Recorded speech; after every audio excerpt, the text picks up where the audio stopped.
স্ত্রীকে যেসব কথা বলা উচিত হবে না। যত ঝগড়াই হোক কখনো বলবেন না, তোমাকে বিয়ে করা আমার জীবনের সবচেয়ে বড় ভুল ছিল। স্ত্রীর পরিবারের কাউকে আপনার পছন্দ না হতেই পারে, কিন্তু সেটা আপনার স্ত্রীকে কখনোই বলবেন না। স্ত্রীকে কখনোই খাবারের খোঁটা দেবেন না। এতে স্ত্রী যে কষ্ট পাবে, সেই কষ্ট আপনি সারা জীবনেও মুছতে পারবেন না। স্ত্রীর সামনে কখনোই পরনারীর প্রশংসা করবেন না।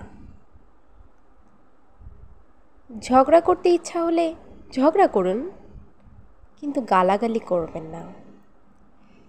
স্ত্রীর পরিবারকে কখনোই ছোট করবেন না। মেনে চলুন এই কয়েকটি টিপস, সম্পর্ক মধুর হবে। আপনার সম্পর্ক সুন্দর হোক। শুভকামনা।